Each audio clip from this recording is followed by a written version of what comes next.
അറിയപ്പെട്ടു തുടങ്ങുമ്പോൾ അങ്ങനെ തുടങ്ങുന്ന ആൾക്കാരിങ്ങനെ മനുഷ്യന്മാരുടെ സ്വകാര്യതകൾ അന്വേഷിക്കാൻ തുടങ്ങും. അതിൻ്റെ ആവശ്യമില്ല, അതോട്ട് പോയാൽ മതിയാവും.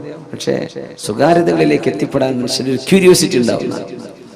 സിദ്ദീഖ് തങ്ങൾ എങ്ങോട്ടായി പോകുന്നത് എന്നറിയാൻ വലിയ ജിജ്ഞാസയുണ്ടായി, വലിയ ഒരു ക്യൂരിയോസിറ്റി ഉണ്ടായി. മഹാനായ ഉമർ ഫാറൂഖ് റളിയല്ലാഹു അൻഹു, ബഹുമാനപ്പെട്ട ഉമർ തങ്ങൾ അന്ന് തീരുമാനിച്ചു, നാളെ സിദ്ദീഖ് തങ്ങൾ പോകുമ്പോൾ സിദ്ദീഖ് റളിയല്ലാഹു അൻഹു അറിയാതെ ഫോളോ ചെയ്യണം. എങ്ങോട്ടാ പോണതെന്നറിയാൻ. അങ്ങനെ രാവിലെ പോയി നോക്കുമ്പോൾ സിദ്ദീഖ് റളിയല്ലാഹു അൻഹു മദീനത്തെ പള്ളിയിൽ നിന്ന് പുറത്തിറങ്ങി അങ്ങനെ നടക്കുന്നുണ്ട്. ആ വെളിച്ചം വരുന്നതിന്റെ മുമ്പ് ഒരേ നടത്തം. നടന്ന് ഒരുപാട് ദൂരം എത്തിയപ്പോ ഏതോ മരത്തിന്റെയും പാറിന്റെ ഒക്കെ മറ പിടിച്ച് ഉമർ തങ്ങൾ കുറെ ദൂരത്തുകൂടെ സിദ്ദീഖ് തങ്ങൾ കാണാതെ പിന്നാലെ പോകുന്നുണ്ട്. എങ്ങോട്ടാണ് ഈ പോകുന്നത് എന്ന് ചെന്ന് നോക്കുമ്പോൾ ഒരു ചെറിയ പുരയിലേക്ക്, ഒരു ചെറിയ കൊച്ചു വീട്, ഒരു ഹട്ട്, ചെറിയ വീട്. ഒരു മണിക്കൂർ സമയം കഴിഞ്ഞപ്പോൾ പുറത്തിറങ്ങി വന്നു, തിരിച്ചു മദീനത്തേക്ക് പോകുന്നുണ്ട്. ഉമർ തങ്ങൾ ഒളിച്ചിരുന്നതാണ്. അങ്ങനെ കുറച്ചു നേരം കഴിഞ്ഞ് അവിടെ ചെന്ന് ചോദിച്ചു വീട്ടുകാരോട്, അസ്സലാമു അലൈക്കും.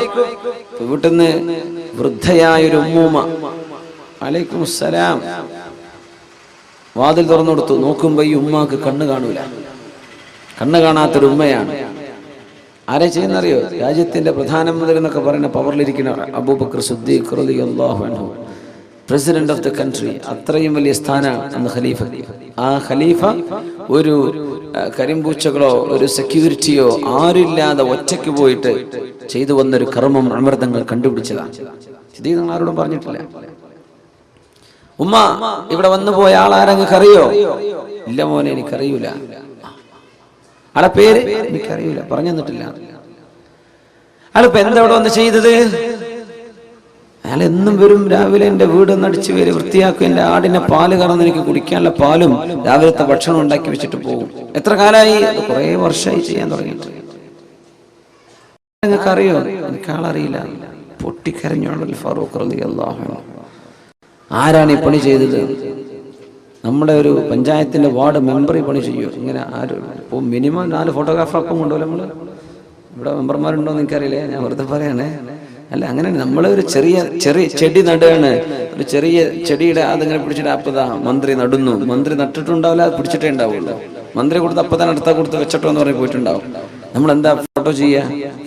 മന്ത്രി ഇതാ എന്താണ് ഇന്നാലിന്റെ കർമ്മങ്ങൾ ഒന്നും ചെയ്യുക. നമ്മൾ ചെയ്യാത്തതൊക്കെ ചെയ്തു എന്ന് പറഞ്ഞു കേൾക്കുന്നവർ വലിയ ശിക്ഷ ഉണ്ടാവുന്ന. ഇന്ന് ഇതാണ്. അന്ന് ഒരുപാട് വലിയ കാര്യം ചെയ്തു, ആരും അറിയണ്ട. എന്തേ? ഇത് അല്ലാഹു അറിഞ്ഞാൽ മതി. മിനിമം ആ ഉമ്മയോട് പറയൂലേ, ഇന്ന ആള്, ഇത് ഞാനാണ്, ആളെ പരിചയം. അതുപോലും ചെയ്തില്ല സിദ്ദീഖ് റളിയല്ലാഹു അൻഹു. ഖലീഫയാകുന്നതിന് മുമ്പേ ചെയ്തിട്ടുണ്ട്. ഖലീഫ, അതിനർത്ഥം എന്താണെന്നറിയോ? നമ്മളും അള്ളാഹുവും മാത്രം അറിയുന്ന ചില സർക്കൽമങ്ങൾ വേണം. നമ്മളും പഠിച്ചവനും മാത്രം അറിഞ്ഞാൽ മതി. ഒരു മഹാൻ 40 വർഷം സുന്നത്ത് നോമ്പെടുത്തിട്ട് പുരക്കാർ അറിഞ്ഞിട്ടില്ല. 40 വർഷം കച്ചവടക്കാരനായിരുന്നു. കച്ചവടത്തിന് പോകുമ്പോ വീട്ടിൽ നിന്ന് ടിഫിൻ, അതിന്റെ ഭക്ഷണം പാകം ചെയ്ത് കൊണ്ടുപോകും. ഭാര്യ എന്ത് ചെയ്യും? ഉച്ചക്കുള്ള ഭക്ഷണം കൊടുത്തയക്കും. പിന്നെ രാത്രി മഗ്‌രിബ് കഴിഞ്ഞാൽ സ്ട്രീറ്റ് ലൈറ്റ് ഒന്നും ഇല്ലല്ലോ, ബൾബൊന്നും ഇല്ലല്ലോ. സൂര്യാസ്തമിച്ചാൽ കട അടച്ചു തിരിച്ചു പോകുന്നു. മഗ്‌രിബ് ആകുമ്പോൾ വരേക്ക് എത്തി.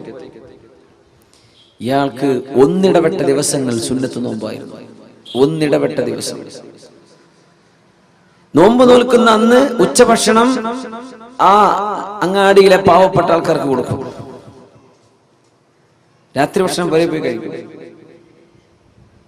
സുബ്ഹാനല്ലാഹ്, നോമ്പില്ലാത്തന്ന് അദ്ദേഹം കഴിക്കും.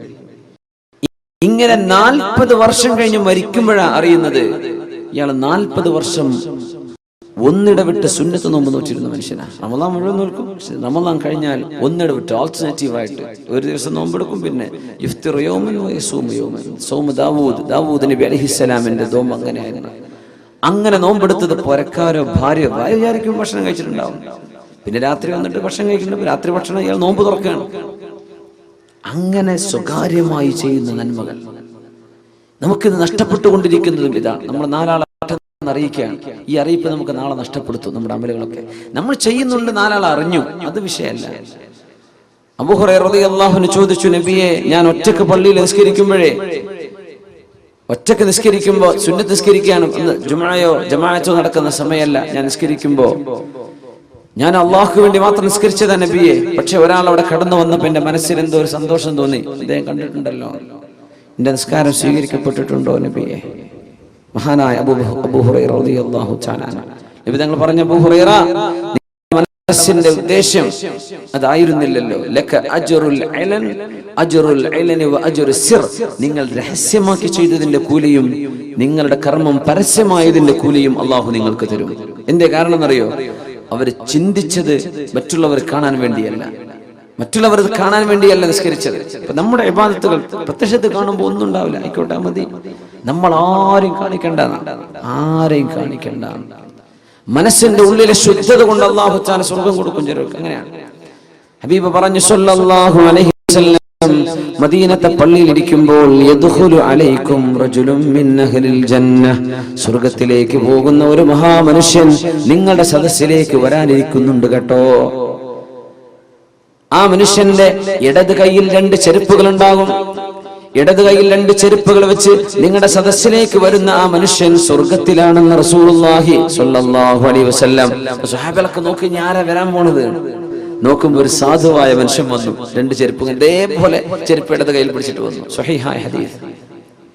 അവിടെ വന്നിരുന്നു, ആരൊന്നും പറഞ്ഞു, നബി തങ്ങൾ പറഞ്ഞതുമില്ല, തങ്ങൾ വരുന്നതിന് മുമ്പ് പറഞ്ഞു. അതും വലിയൊരു വിഷയമാണ്. നമ്മൾ ഈ യോഗങ്ങളും ഈ സ്റ്റേജ് കിട്ടുമ്പോഴേ ആൾക്കാരെ ഇരുത്തിയിട്ട് പറയാൻ പാടില്ല. ആള് വരുന്നതിന്റെ മുമ്പൊക്കെ പറയാനുള്ള വേണമെങ്കിൽ പറഞ്ഞോളേ, ആളെ ഇരുത്തിയിട്ട് പറയരുത്. ഒന്നുമില്ല, ഈ കേൾക്കുന്ന മനുഷ്യന് തോന്നൂല, ഞാൻ തിരക്കിടില്ലല്ലോ. അത് തോന്നുന്നത് കിബറാണ്, അഹങ്കാരം എന്നതിന്റെ പേര്. ഇപ്പൊ മൈക്കിലൊക്കെ പറയുമ്പോഴേ, സ്വാഗതമൊക്കെ പറയുന്ന സമയത്തൊക്കെ വല്ലാണ്ട് പുകഴ്ത്തി പറയരുത്. വല്ലാണ്ട് നല്ല തീരെ പുകഴ്ത്തി പറയരുത്. ഇല്ലാത്ത സമയത്ത് വേണമെങ്കിൽ പറയാം, ആള് കേൾക്കാത്ത സമയത്ത് അങ്ങനെ പറയേണ്ട ഉദ്ദേശം. നമ്മളങ്ങനെ പറയാം, ഇരുത്തിയിട്ട് എങ്ങനെ പറയാം, ഇവർക്ക് ഇരുത്തി പറയണത് ഇഷ്ടമില്ലാത്തതുകൊണ്ട് ഞാൻ പറയണില്ല, എന്നാലും 2 വാക്ക് പറയട്ടെ. എന്താ പറഞ്ഞത്? അപ്പൊ നമ്മൾ അങ്ങനെ മനുഷ്യന്മാർക്ക് അഹങ്കാരം ഉണ്ടാക്കും. ഒരാൾ ചെയ്തത് അള്ളാഹ്ക്ക് വേണ്ടി ചെയ്തതായിരിക്കും. നമ്മൾ പള്ളിക്ക് ഒരു 10 ലക്ഷം തന്നു വിചാരിക്കുക, ഉദാഹരണം പറയാം, മുമ്പ് അള്ളാഹ്ക്ക് വേണ്ടി ചെയ്തതാ. പക്ഷെ നമ്മൾ പറഞ്ഞിട്ട് മുപ്പർക്ക് സ്വീകരണം, ഒരു അവാർഡും ഒരു പൊന്നാടയൊക്കെ അണിയിക്കുമ്പോൾ, യാ അള്ളാ, ഞാൻ ഇപ്പൊ ചെയ്തത് ഉഷാറായിക്കണല്ലോ എന്ന് ഇയാൾക്ക് തോന്നിയാൽ ആ കൊടുത്ത പൈസ പോയി.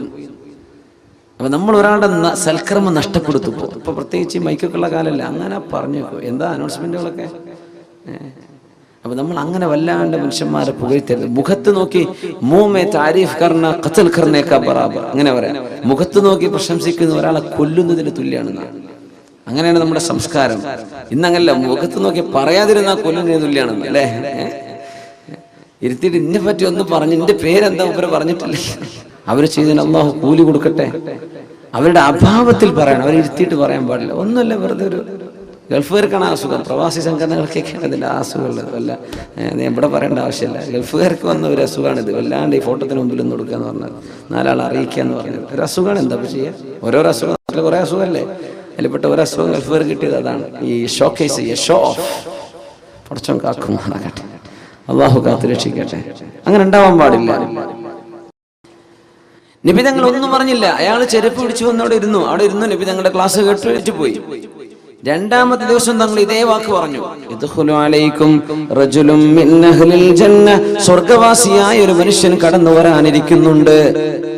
യഹ്മിലുന അലൈഹി ബിയസാരി, ഇടത് കൈയിൽ തന്റെ ചെരുപ്പുകൾ പിടിച്ചിട്ട് വരുന്നുണ്ട്. ഇതേ ആളാ പിറ്റേന്ന് വന്നു, അങ്ങനെ തന്നെ വന്നു.